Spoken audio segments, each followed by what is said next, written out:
Today on Sekulow, at this point, it is shocking that CNN anchors blast Kamala's campaign. Keeping you informed and engaged, now more than ever. This is Sekulow. We want to hear from you. Share and post your comments or call 1-800-684-3110. And now your host, Jordan Sekulow. All right, folks, welcome to Sekulow. We are taking your phone calls to 1-800-684-3110. That is 1-800-684-3110. Well, now after Kamala Harris has been the, of course, presidential nominee, will become official next week in Chicago at the Democrat National Convention, but the delegates have already voted, so much of that will just be for show because they did a virtual nomination. She's got her VP nominee in Walz, and yet, even though she's done some campaign events, and they did a big campaign blitz when they announced Walz, it's interesting that today, tomorrow, and Thursday, she has no events on her calendar for the campaign, and you've got CNN of all places. So it's not just Fox News and conservative media pointing out that Harris is unwilling to do interviews. It's now CNN in interviews with two different campaign spokespeople, two different shows at two different times of the day on CNN yesterday, who are all pointing to, well, she had a busy schedule, and she's doing a policy speech Friday, which, by the way, is not a actual press conference where you take questions. Let's, again, they also say, well, it seems like President Trump isn't doing as much. We hear that line right now. Tomorrow, he is doing yet another open-ended press conference. This time, he is doing it from Bedminster. He's already done one in Mar-a-Lago where the press is invited and they are allowed to ask questions, and he answers the questions. And, of course, the press sometimes will then they say, well, I can't believe he did such a long press conference and meandering and all these different answers. But they actually have content, and they have an ability to speak to and ask questions of someone who is, yet again, seeking the most powerful office in the United States. What's interesting, Will, is that the response from some of these individuals, like the former ambassador under Obama to Russia, to the American people in response to the fact that Harris has only said that she has agreed to schedule an interview at some point. And she did not say that she would schedule an interview at some point this month, but that she would schedule an interview at some point this month. That could be in the future. The scheduling will happen this month. And then you've got an ambassador saying she's got no reason to have to do this. That's right. This is Michael McFaul. He was the former ambassador to Russia under President Obama. And this is what he tweeted just last night. He said, the paramount objective for @Kamala Harris is to win this election. If a press conference helps her wins, she should do it. If not, she shouldn't do it. It's just that simple. She has no, quote, moral obligation to talk to the press. Tone it down, folks. I mean, first of all, moral obligation, let's just throw that out the door, okay? They're politicians. If you can't speak to the press as a Democrat, and you can't take questions from a majority-friendly audience that is likely 98% of them or more in that room are going to be voting for you, so they're going to ask questions. They're just trying to actually help you or maybe get you out of some of the holes that have been dug, like about were you the czar on the border, or was that something that was just thrown out there that you really didn't have the power to institute? You know, did that fall to DHS? And were you ever actually empowered to do anything where she could start distancing herself from Joe Biden? But instead it's, well, you know, she's got time to do it Tuesday, Wednesday, Thursday, but she's not going to. And the only thing she's promised to do is this month to schedule an interview sometime in the future. That does not mean she'll be doing an interview in August. It doesn't mean she won't be, but I don't think she's going to be doing it during the DNC next week. So I want to take your calls on this. Don't you believe that presidential candidates need to talk to the press so that the American people get their answers when they get pressed, especially when she's only agreed to one debate with President Trump? Only one shot at that. He's open to doing 3. She's only agreed to 1. Give us a call, 1-800-684-3110, as we continue to protect speech in America. Go to ACLJ.org. Be part of our Life and Liberty Drive. A lot to talk about there as well. Kamala Harris has yet to hold a press conference. She still has not given an official interview or formal press conference, and she still has nothing on her website as far as what her platform, what she wants to do in the next 4 years. As a member of the administration, can we expect the Vice President to come out here and speak to the American people in the briefing room or something? The President and the Vice President speaks to the American people regularly, and that's where I'll leave that. There's been a lot of questions about when you're going to sit down for your first interview since being the nominee. I've talked to my team. I want us to get an interview scheduled before the end of the month. She could do an interview today, I would think, because she's not out there today.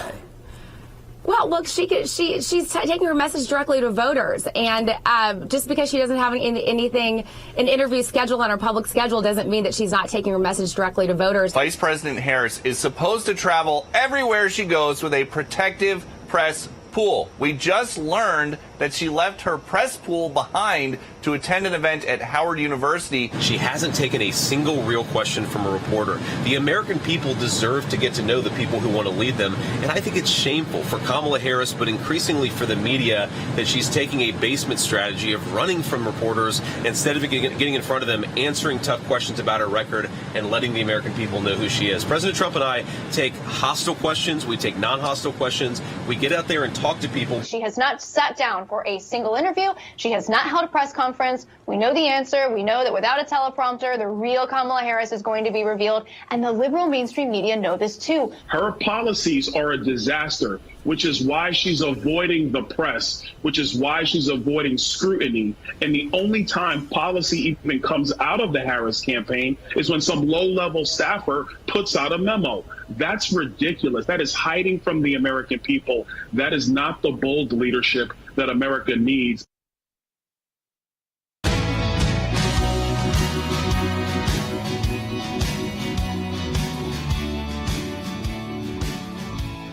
All right, welcome back to Sekulow. We are taking your phone calls, too, at 1-800-684-3110. That's 1-800-684-3110. How important, I mean, again, it's not like speaking to the press is the number one most important thing that a presidential candidate has to do, but certainly you've got to be able to get your message across in different ways. So you host events, rallies, you host town halls where you take questions from American voters, and then you, of course, take questions from the press. Usually the questions from the press are the more deep policy questions, whether it's on the economy or foreign affairs. But a lot of those issues, if you think about, Harris has not really spoken about as vice president. And we don't know yet how involved she has been until now in any of those kind of discussions, which is kind of an interesting opportunity.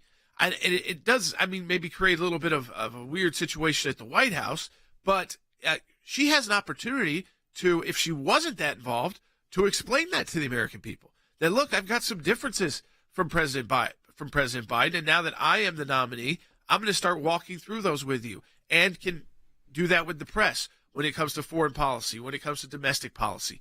But if you don't do that and you just go to rallies and just rah, rah, rah, and it's just kind of the same speech over and over and over again, it doesn't really give the American people the feeling that you've got a command of the issues and are ready to actually govern. Now, we have seen this strategy kind of work when Joe Biden just spent his time, in the Delaware basement. But what he did when he was in the Delaware basement was do TV interviews.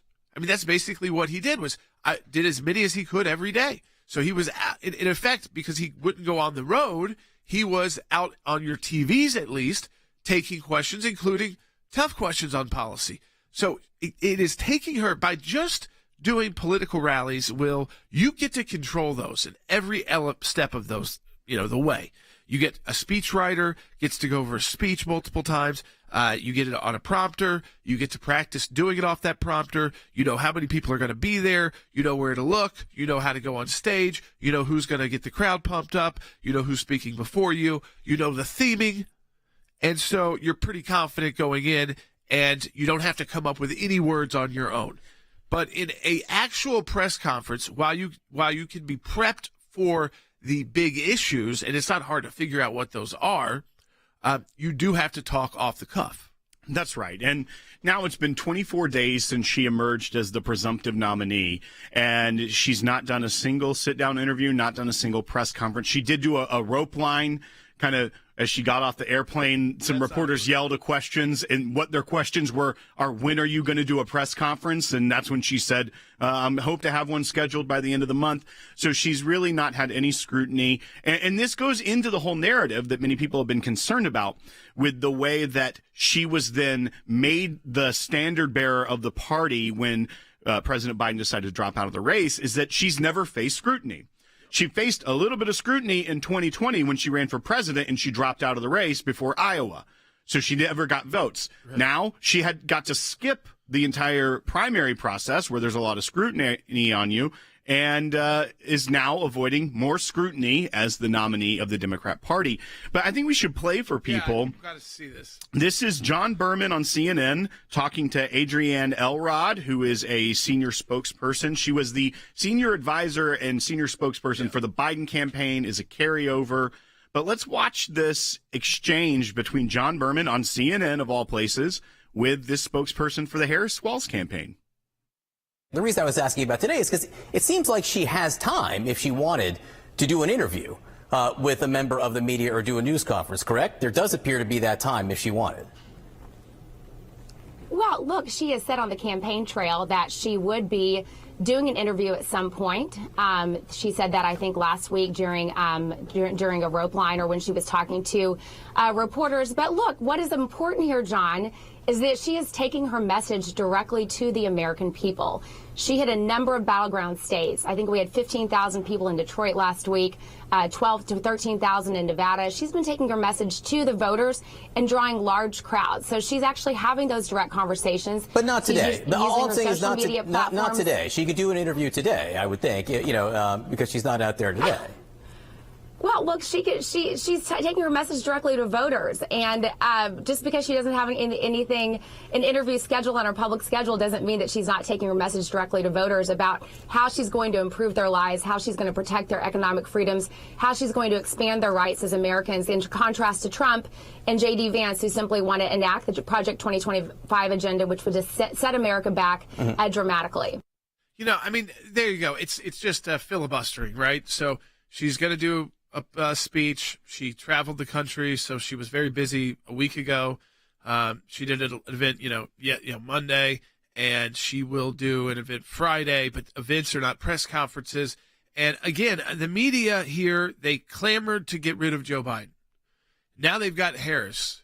They have made her out to be the savior of the Democrat Party, and yet she is unwilling to spend time with those who are boosting her. And I guess my question, and Will, we could maybe have to take a call right now, is do you think the media will actually turn any more than that, or do you think that's about as tough as they're going to get, which is just talking to random spokespeople right now, most of which were on the Biden campaign, who are just going to push to the same thing? Because we could play you an interview later in the broadcast, later in the day on CNN, different host, different communication, spokesperson, senior from her campaign, almost word for word. The exact same response. I mean, that's obviously their strategy right now. We've also heard some, just behind the scenes, how much prep goes into getting her ready for even non-public events when she's meeting with like donors in Georgetown and places like that. I mean, that the prep is just unbelievable. And I mean, is it that awkward to go and sit down when you are the Vice President of the United States and the presidential candidate for one of the two major parties? It's going to be you or the other guy are going to be president of the United States. You would think that would carry enough weight to go into any meeting or press conference and feel pretty confident in what you're going to say and being able to answer the questions the way you want to, especially if you are going to try and distance yourself from any of the policies of Joe Biden, some of which he put on her because he knew they would be the most difficult and unpopular with his party, so immigration, and also unpopular nationally, especially with moderates and independents and conservatives, because their border policies have been failing.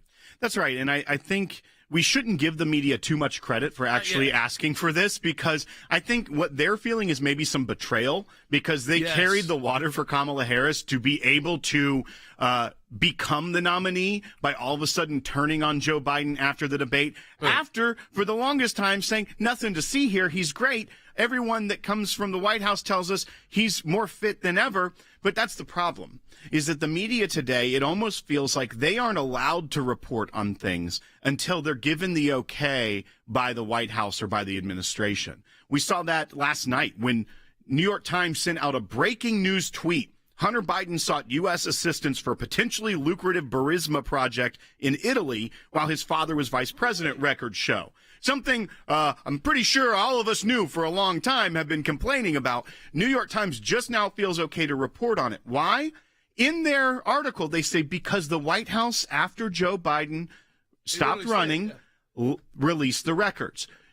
They're not reporting anymore. No. They're waiting for talking points from the administration. Right. And that's probably why it's making the reporters' jobs harder, because they're not getting the talking points from Kamala Harris. It matters in the sense of course, what they did to President Trump and, of course, trying to label him with Ukraine or him with Russia. But what it doesn't matter anymore is that Biden's not going to be on the ticket. His policies are, but his son, all that, Harris doesn't really have to answer to that.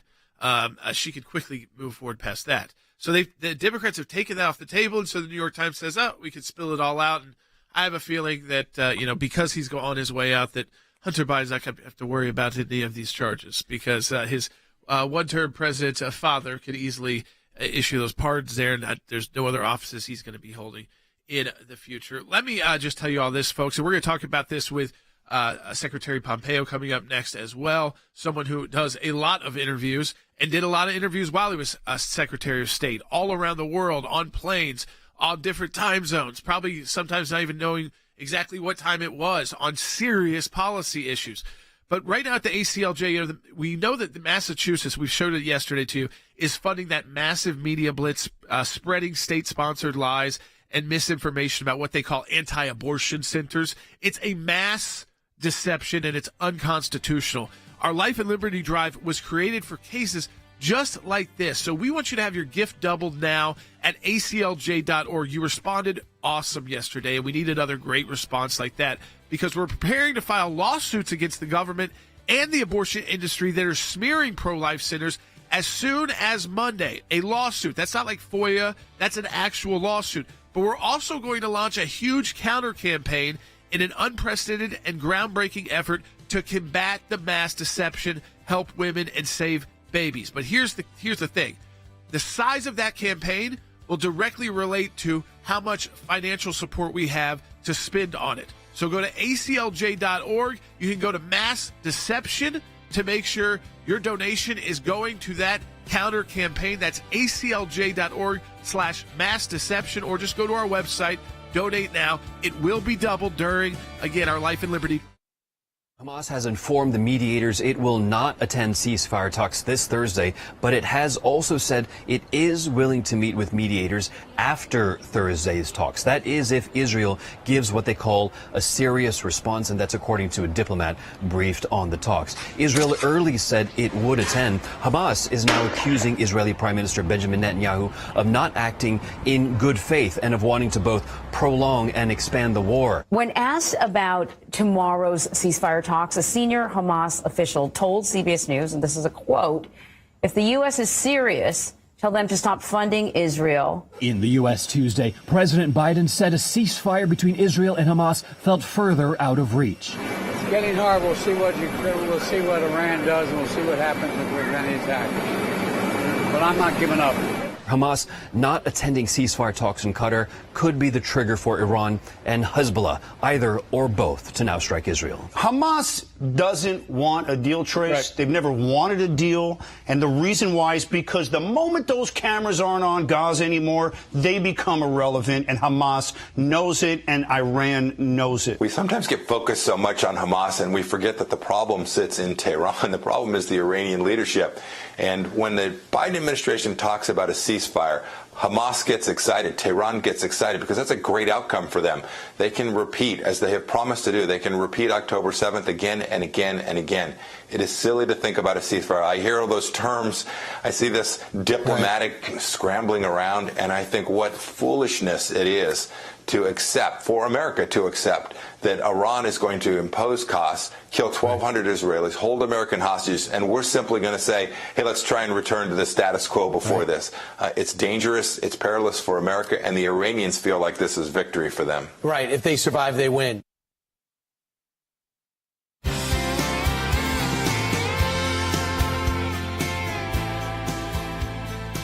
All right, welcome back to Sekulow. We are joined by our Senior Counsel for Global Affairs, former Secretary of State Mike Pompeo. And Secretary Pompeo, there's a big story now, and it's actually making its way it's not just in the conservative world, but even CNN twice yesterday pressing spokespeople from the Harris campaign about her refusal to do any media interviews since she became the Democrat nominee, and she did so through that virtual nominating process. So that they'll have their convention next week. Even with the friendly press, that actually I think she could credit for really getting her into this position. Do you think that's a smart political move? I mean, is she that worried about speaking to a press that loved her to the point of getting her to that position that she will not sit down with them 23, 24 days into this major switcheroo? You're not actually the pure politics of it. We can all debate. I think it's not wise politics. I think in the end, people want to hear from candidates. They don't want to hear from your vice presidential candidate. They don't want to hear from your surrogates. They want to hear the candidate take questions to see both the substance, that is, what the policy positions are that they're going to adopt, how it's going to affect their lives, how it's going to affect inflation, how it's going to affect the border. But I also think they want to get to know them and get a chance to touch and see them, right? And how do they respond? Do they get angry? Are they sharp enough to actually answer difficult questions? Can they speak in full sentences? These are things the American people, just as a matter of common sense, will demand as this campaign moves forward. And I think this gap where she has just chosen to pretend that she doesn't have a history, to walk away from some of her long-held views that are clearly deeply held on her part, I think this will turn out to be a political mistake. And Jordan, one last thought. I know it's a terrible mistake when it comes time to govern. The American people will turn to what you said you'd do during the campaign and demand that you do that properly so, and hold you accountable for that. When you leave this wide open in the way that she has, when you don't know who you are as a candidate, I think you make it very difficult to actually accomplish anything, were it the case that that the country was unfortunate enough to have her elected. Yeah, I mean, we know right now if you go to her website, you're not going to see, you can click on the policy button, but there's no policy there. She has said that she's expected to release her policy platform later this week as we get closer to the Democrat convention. But we've also seen her cater to the extreme left in her party. So, I mean, do you think the reason she's not speaking is because she's trying to walk this fine line of how do I keep the extreme left of the party and not lose kind of middle of the road voters that they think are so key that you could see the states that they hit first? This was middle America and blue collar voters that they are trying to continue to bring back into the Democrat fold. And yet, if you go too far left in those policies and have to start talking about them, that's even kind of sounds worse than when they're just written down in some policy papers or platforms. Jordan, I want to be charitable today to her. So fair enough. It takes a couple days to get your website squared away. This is something that makes sense to me. But the fact that you can't answer questions, that after a decade plus of federal policy making, where you were a Senate Intelligence Committee member, where you served in the United States Senate and took positions, you campaigned for this very election. You were a candidate in this very election, and you can't articulate in 2020 you were a candidate, and you can't articulate what it is that you believe in a wide open environment. That says a lot about the fact that you won't be able to actually lead America forward. You don't know who you are. You don't know the things you believe in. And instead, you're using a bunch of political consultants. It's also true in this case is that she has to try and mask what she really believes. It played well in San Francisco when she ran for district attorney. It played well in California when she ran for the United States Senate. but that set of policies that she believes at her core, unlike President Biden, who frankly grew up as a centrist Democrat, she grew up as a progressive Democrat, someone deeply committed to all of the ideas that Bernie Sanders holds dear, that Howard Dean held dear, right? These radical lefts. She believes those things with all her heart. And now she's trying to figure out how to put commas in, semicolons in, erase a lot of videotape in order to obfuscate this so that she can find a way to get to 270 plus electoral votes. You know, I know you're not afraid of answering questions, even as your time as CIA director and Secretary of State and the different time zones you were in and all around the world with different world leaders, a lot of different issues. And again, I mean, it's not to say that's just something easy. I mean, you've got to do your homework and you've got to do your work, and it can be exhausting, but it's part of the job. So I want to turn to some the foreign policy. We saw again a response from Hamas. They have said they will not attend ceasefire talks with Israel after several weeks of retaliation threats. Do you think Hamas is falling behind in its propaganda war with Israel? I mean, you know, they kind of had like a high point, and then things have kind of settled down, or is this just kind of a lull period?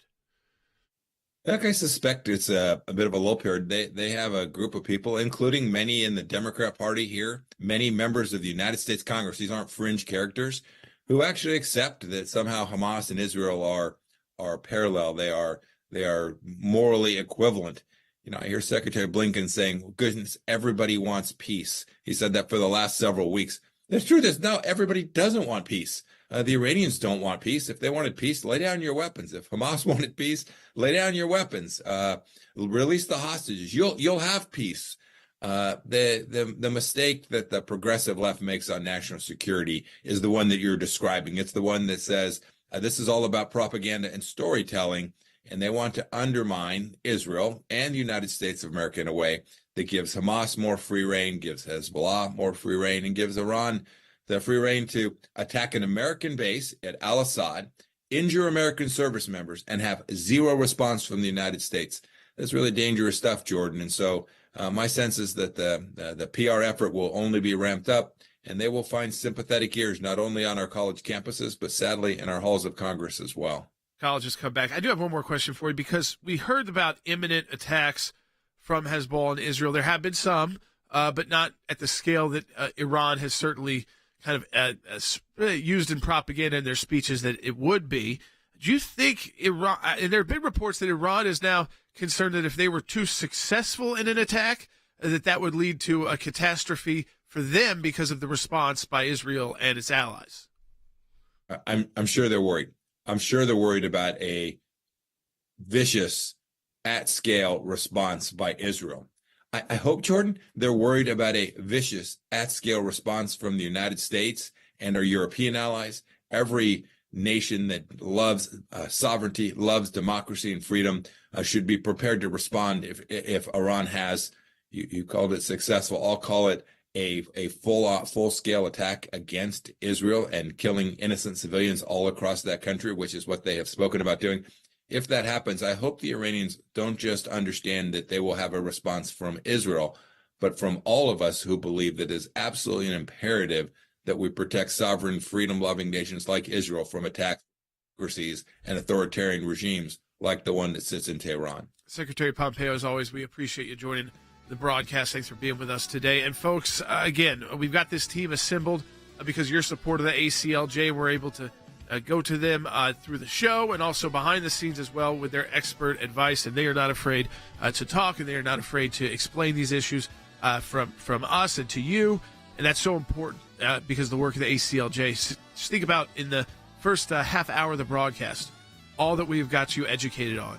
And that's because of your financial support of the ACLJ as well. I mean, part of this show is not just about what the ACLJ is doing, but it's also to make sure you're an expert as well. And if you want to continue that, maybe that's the kind of what you get from us is the broadcast and becoming an expert.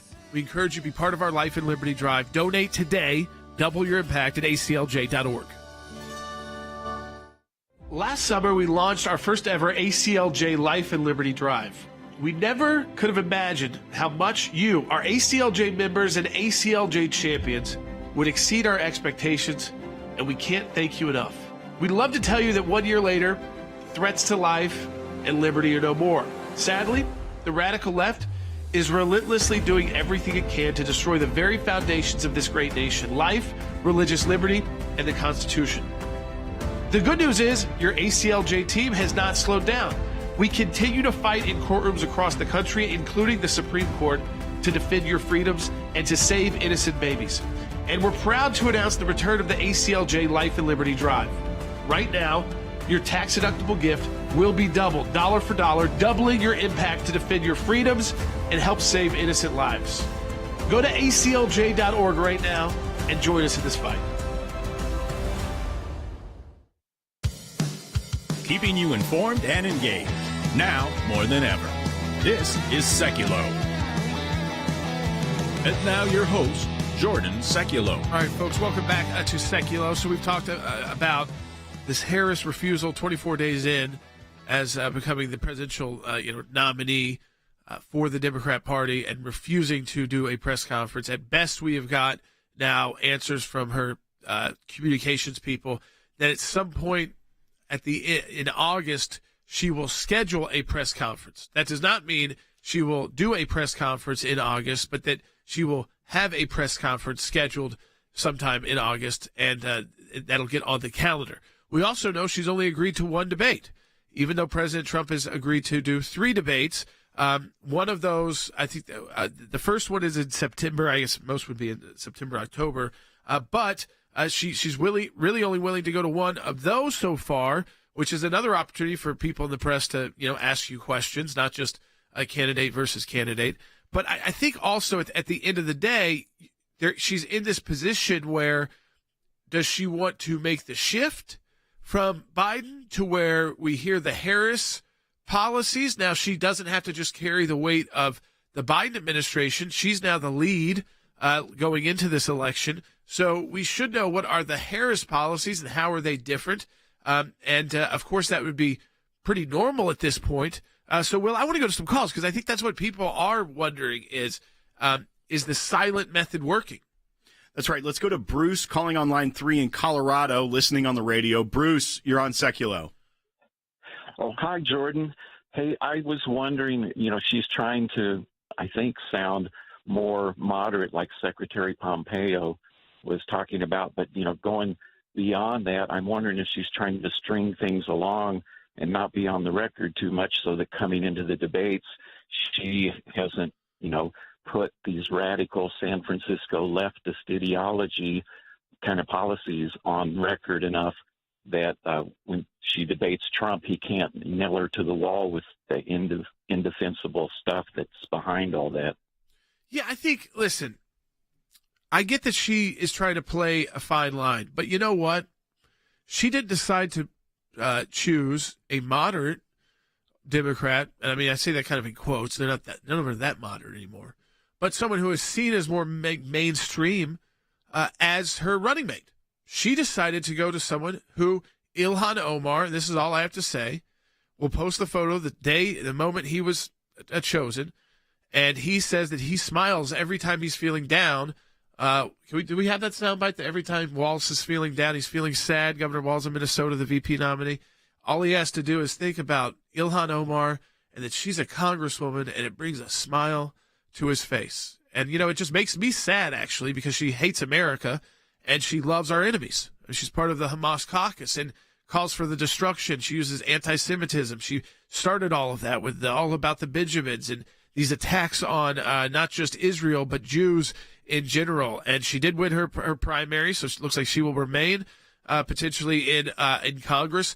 But that she chose that kind of candidate, Will. You can't choose that as your running mate and then tell a bunch of independents that you're such a moderate. That's right. And Congresswoman Omar won her primary last night. And so she will at least about that Minnesota voter, at least have an opportunity to once again serve her district in Congress if she wins in the general election, which the way that the support turned out for her, unlike other squad members in this cycle, she probably has a good chance at remaining in that seat.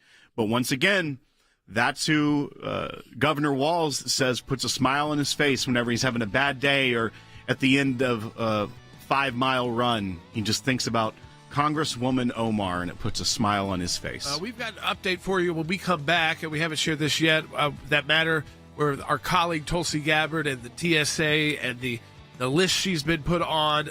Congress is getting involved in a positive way as well. We want to let you know what's happening there and what the ACLJ is doing as well, so you don't want to miss that. And as always, again, this work that we do, whether it is that complicated legal work like we are doing for our colleague Tulsi Gabbard, which is at the highest levels of complications when you're dealing with the security apparatus, or the free speech work, or for the pro-life community, it's all because of your support of the ACLJ. Donate today during our Life and Liberty Drive at aclj.org, and it amplifies all. The state of Massachusetts is taking on pro-life pregnancy resource centers. I would be shocked if I'd walked around. So I was in Boston on a trip, me and my wife, which we love the city. It was amazing. We love the people there. And we're walking around Boston right outside of our hotel, and I noticed there is it would be like on an electric meter or something. There was a billboard, public space, that wasn't hey, check out even Planned Parenthood.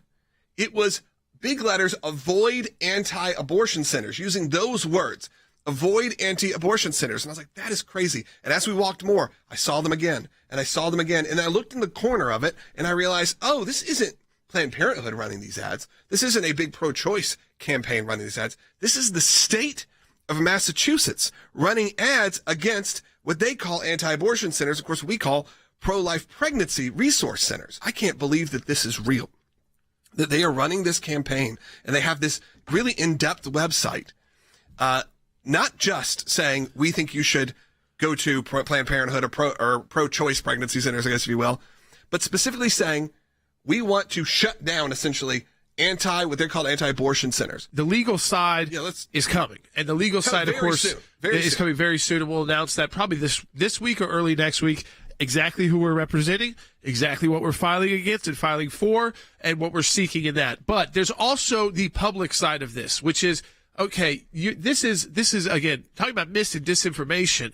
We can fight back, though, right? I mean, we can respond. These are just advertisements. Every donation to ACLJ, your support is doubled at aclj.org. And while we are launching the multi-pronged legal effort like we do, and we're going to do that, we've got the resources ready to go there, we want to do something different here and kind of take it to the next level to assist the pro-life pregnancy centers in getting their message out in Massachusetts. Create a counter campaign. And wherever we see this.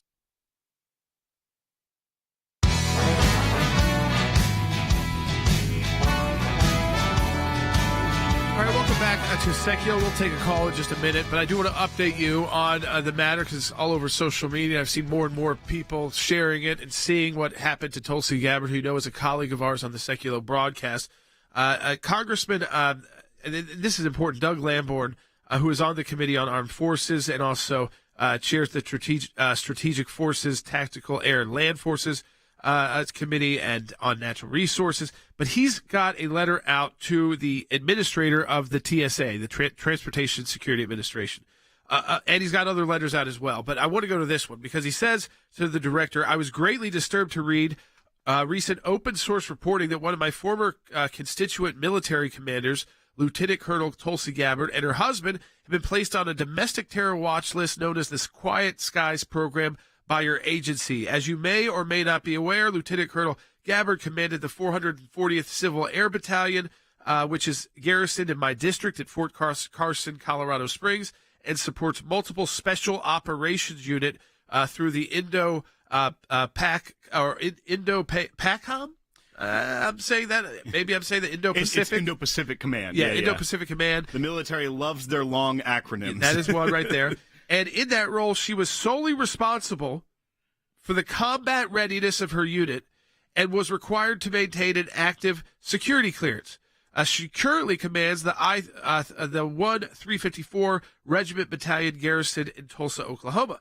Yet, according to the TSA website, the Quiet Skies program is a tool that allows the Federal Air Marshal Service to effectively deploy law enforcement resources to focus on travelers who may represent an elevated risk to aviation security. This comports with personnel accounts given by Lieutenant Colonel Gabbard, who reported that she was subjected to increased screening while recently crossing ports of entry into the United States, and furthermore, according to the same open source reporting, was regularly shadowed by two explosive detection canine teams 1 TSA explosive security specialist, and 3 federal air marshals on every flights she boards. And he goes on to say, yet even more concerning is the possibility that Gabbard's placement into the Quiet Skies program represents an act of retribution and lawfare that has become the hallmark of the Biden-Harris administration's political toolkit. So he then has these questions. Your agency claims to use a risk-based, intelligence-driven process to identify travelers who may require enhanced screening. What are the specific factors that contributed to TSA identifying Lieutenant Colonel Gabbard as posing a risk to national security? Putting an individual on the no-fly list involves an interagency nomination process that leverages the terrorist identities data mart environment. TIDE is what that's known, and the terrorist screening database, TSD. Is there a similar process for placing someone into the Quiet Skies program? If so, explain who was involved in the interagency decision and what executive agency principal approved subjecting Lieutenant Colonel Gabbard to increased security and surveillance. Individuals are flagged for enhanced screening at ports of entry in the Treasury Enforcement Communication System. Provide the exact data entry for Gabbard's profile that flagged her for enhanced screening after July 23rd, 2024. Provide all communications with the Department of Defense and Department of the Army, specifically the Office of the Chief of the Staff of the Army and the Chief of Army Reserve, regarding the placement of one of their unit commanders in this Quiet Skies program, which as of now has not affected Tulsi's service in the military at all. And you would think, as we talked about on this broadcast, Will, that if this reached the level that it has and that we know it did, if it wasn't political, I mean, the military would have been informed and probably would have taken some action. That's right, Jordan. And this letter from Congressman Lamborn is a very important piece to the multi-pronged effort that the ACLJ is taking on. If you'll remember back with the IRS targeting scandal, it took not just us filing litigation, filing FOIAs, pressing agencies for answers about why they were targeting conservative Americans over their viewpoint. It also took the engagement of Congress, who has that very important oversight role of the executive branch, to figure out some of the more detailed things that those executive branches are just going to stonewall the American public on. So early in this process, we're just now finding out, obviously, we're, 10 days since this report broke about Tulsi being placed on the Quiet Skies program. And the fact that we have someone who is on the Armed Services Committee, is a chairman of a subcommittee, putting this in writing to the TSA. They can't stonewall Congress as easily as they can stonewall a FOIA request. They can put you in litigation. They can draw it out over years. They can claim privacy protections. He can get a lot more information, and Congress has a lot more leeway of what they can do with that information once they get it. So this is an important component of our legal strategy, the fact that members of Congress are now engaging this. That way, it puts pressure. Not only are we going to put pressure, but you're seeing members of Congress put pressure as well. And that's how you get to the bottom of it. When the oversight role of Congress is involved, when the external legal strategy takes place, as you are so heavily involved in, this is a massive moment to expose the deep state and their targeting of people who don't fall in line with their ideology of the deep state. We have already fired off our first round of 4 FOIAs on this matter. We are preparing more as we speak right now. We were handling and working through that yesterday evening, and other legal options presenting to our colleague Tulsi Gabbard, and also, you know, in this situation to prepare for how the administration could respond. Remember the nastiness that's come around Tulsi Gabbard when she ran for president as a Democrat. Remember, you know, it was Hillary Clinton who called her some Russian agent. This is why none of it makes sense, right? Because she has risen to this level of commander. She was the person, as Lamborn says, Congressman Lamborn says in his letter, to prepare her unit for military readiness. I mean, so she is very active in the military as we speak, and has been very active for over 2 decades in the military, and takes that very seriously. And yet these slurs that continue, and I expect could be coming yet again. And that's why our work to protect the free speech of those individuals like Tulsi, and that they can go speak, that they're not going to be followed around by TSA agents and treated like terrorist because their speech doesn't compart with the speech of the current regime in the White House. So not only filing the FOIAs, we're preparing lawsuits to stop the weaponization of government against our colleague Tulsi Gabbard, and ready for the incoming as well. It was Hillary Clinton who launched that first salvo that, oh, she's just a Russian agent. I mean, really, have you seen Tulsi lately on our broadcast and, of course, on other broadcasts as well? She's just a very effective spokesperson against so many of the extremist leftist policies that led her to leave the Democrat Party. And when you have someone who left your party and becomes an effective spokesperson, you have to try and kind of make their life miserable, which is what they did through this program. Follow you around with TSA agents, treat you like you're a terrorist. So we're not going to just stop with FOIA. There will be additional legal efforts as well, but we need you. These are like those Tea Party cases, but this one is like that on overdrive, because you've got very high-profile individual and some of the toughest agencies in the federal government to pierce the veil of, to get information from. But you can do it when you have the right team and enough resources.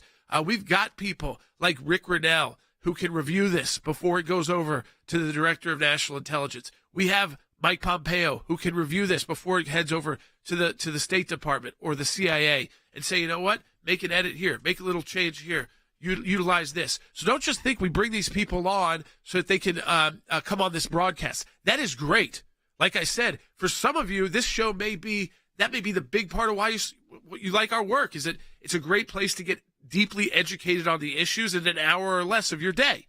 But that is not the only reason these individuals are on our team. They are doing substantive work that you don't see while you're watching or listening to the broadcast. So that is being done right now. More can be done always if we have resources available. And I think this one, we're just at the tip of the iceberg on. And we know people are appalled at what's happened to Tulsi Gabbard, and they are wondering, how long is it until it starts happening to more of us who share her views and share it publicly, so they try to silence us. They're not silencing her. She is fighting back. And usually it's individuals like that, like it was with those Tea Party cases, who were the impetus to make sure it would not happen to other groups. And, that lasts about a decade or so. Then you get a new regime in. They want to try to do the same thing. We see the Democrat Party as the anti-speech party. We saw that email yesterday. It was just that phone call between Donald Trump and Elon Musk that you got to listen in on X if you wanted to. And they demonized that. They've demonized Donald Trump yet again, even after he was shot, as one of the the worst people in America. Listen, we've got massive cases, and massive cases require massive resources. And as we launch these unprecedented legal efforts, including combating what is happening in Massachusetts with pro-life pregnancy centers, not just on the legal side, but also on the communication side, we want to launch a huge counter-campaign. So your donation right now during our Life and Liberty Drive, if you can make a $100 donation, that is like $200 to the ACLJ. But any donation matters. $25, $10, $500. Make it now while it doubles the impact. And we have resources to fight back at aclj.org. Kamala Harris has yet to hold a press conference. She still has not given an official interview or formal press conference, and she still has nothing on her website as far as what her platform, what she wants to do in the next 4 years. As a member of the administration, can we expect the Vice President to come out here and speak to the American people in the briefing room or something? The President and the Vice President speaks to the American people regularly, and that's where I'll leave that. There's been a lot of questions about when you're going to sit down for your first interview since being the nominee. I've talked to my team. I want us to get an interview scheduled before the end of the month. She could do an interview today, I would think, because she's not out there today. Well, look, she's taking her message directly to voters, and just because she doesn't have an interview scheduled on her public schedule doesn't mean that she's not taking her message directly to voters. Vice President Harris is supposed to travel everywhere she goes with a protective press pool. We just learned that she left her press pool behind to attend an event at Howard University. She hasn't taken a single real question from a reporter. The American people deserve to get to know the people who want to lead them, and I think it's shameful for Kamala Harris, but increasingly for the media, that she's taking a basement strategy of running from reporters instead of getting in front of them, answering tough questions about her record, and letting the American people know who she is. President Trump and I take hostile questions, we take non-hostile questions, we get out there and talk to people. She has not sat down for a single interview. She has not held a press conference. We know the answer. We know that without a teleprompter, the real Kamala Harris is going to be revealed. And the liberal mainstream media know this too. Her policies are a disaster, which is why she's avoiding the press, which is why she's avoiding scrutiny. And the only time policy even comes out of the Harris campaign is when some low-level staffer puts out a memo. That's ridiculous. That is hiding from the American people. That is not the bold leadership that America needs.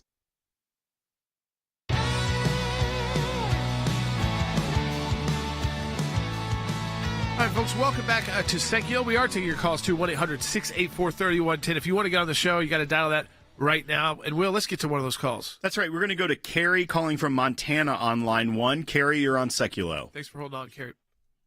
Thank you. I just challenge all of our champions. I'm a champion. Thank you. I hope that, thank you. I hope that we start lighting up the switchboard at the White House itself. I'm kicked off YouTube right now. I am furious because Kamala Harris is refusing to give any media address at all. Yep. And I think we need to use an out-of-the-box method of burning down their switchboard at the White House. I've called the White House many times. Yep. When Donald Trump was in office. They answered every time. In the 3.5 years with Harris-Biden, they never answer. And the 2 times that they did, it was, believe it or not, this is going to shock everybody, it was the health department, they said. Interesting. So, listen, Carrie, it is, listen, they are supposed to respond to constituents. They have an entire department that's supposed to respond to the American public. If you call the White House, you might not always get the response you want, especially if you've got policies that are different. But I think, again, the media is allowing her to dodge it. So now the only question they really have for her right now, when they're able to even shout one out, and we played it during the break, is, when are you actually going to do an interview with us? Because that's all they've got time to ask. And all she says is, I'll get one scheduled by the end of the month. That means by the end of the month we'll get something scheduled. It doesn't mean, when I read that it's going to be in August, like it's going to be right after the Democrat primary, the Democrat convention next week. And I think that is what's key. She believes that not doing these press conferences is helping her. And that might be true right now. But ultimately, she at least is going to be in one debate with Donald Trump. And in that debate, it's not going to just be her and Donald Trump. There's going to be questions about foreign policy. There are wars going on. There are huge domestic issues involving the economy. And doing those press conferences preps you for that because you're on your feet. Usually no notes. You can do as much prep as you want behind the scenes, but nothing is as real as having the cameras and the reporters in your face. That's right. And let's go on and take another call. We've got Tim calling from Michigan on line 5. Tim, you're on Sekulow. Hey, how you doing? Great work as always. My question is something that a lot of people aren't really getting into with the vice presidential pick, and that is he's been to China 30-plus times. You don't get asked to dinner in China. You have to, if I understand this correctly, multiple hoops to get there and permission from the government. Well, I think, listen, we did one event there once where we were brought in by a legal group to speak at a university, I said one time. And it was about religious freedom in the United States. And it was clear that we were not supposed to be talking about religious freedom in China. And so we kind of wanted to get a sense of what was this like because we talk about these issues. And that was that. We've done some things there before. We don't really talk about those.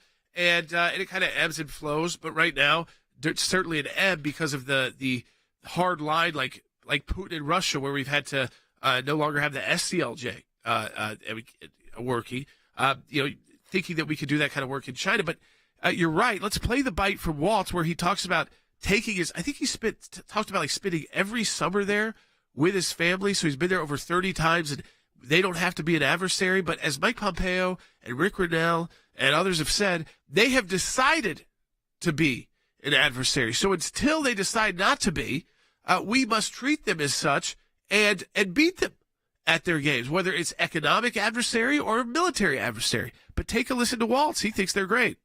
We've been focusing on, and I lived in China, and as I said, I've been there about 30 times, but if someone tells you they're an expert on China, they're probably not telling you the truth because it's a complex country. But it's critically important for us. I don't fall into the category that China necessarily needs to be an adversarial relationship. I totally disagree. I mean, that'd be wonderful if that was the real world. Right. But it's not. China is a horrible human rights abuser. They run concentration camps against the Uyghur Muslims. So not just the attacks on Christians, but other religious faiths.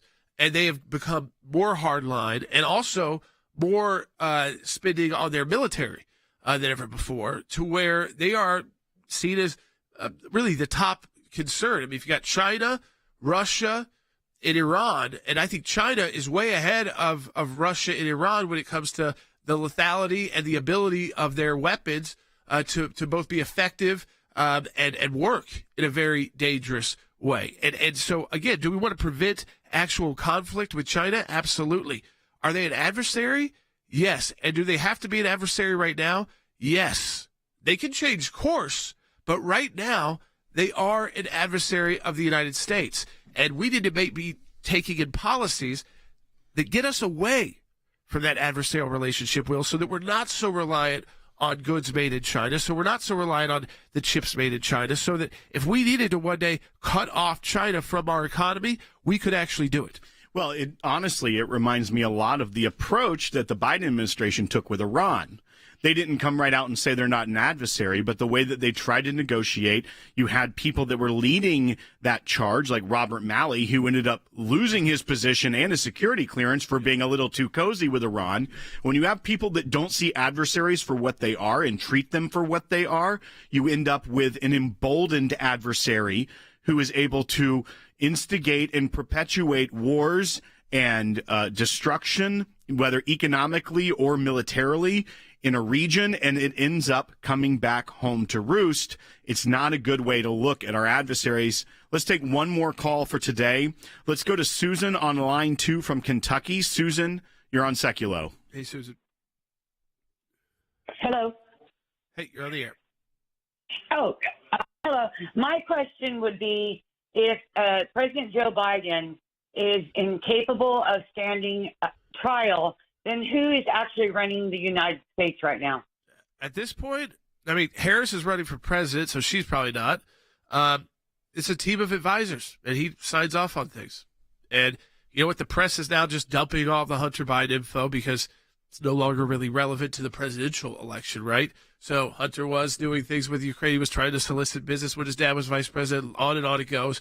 But again, I think it's what we all do, which is a bunch of advisors who didn't do a very good job, which is why ultimately it wasn't just the debate that led to Joe Biden being pushed aside. It was the fact that his policies weren't working either. You combine the two, and the Democrats said, we got to get rid of him, but we've got to keep the money he's raised. So our only choice is to go to Harris. Let's prop her up and not let her have to talk to the media, and that's what we're seeing right now. Let me just remind you about this, though, this last minute of the broadcast. Our Life and Liberty Drive was created for cases just like the one with this attack on pro-life pregnancy centers, what Massachusetts is calling anti-abortion centers. They've got this massive campaign going on in the state of Massachusetts. We are going to fight back legally, but also with a counter campaign in an unprecedented and groundbreaking effort. We're going to combat this mass deception, help women, and save babies. And the more resources we have, the bigger that counter campaign will be in Massachusetts and wherever else they take a campaign like this.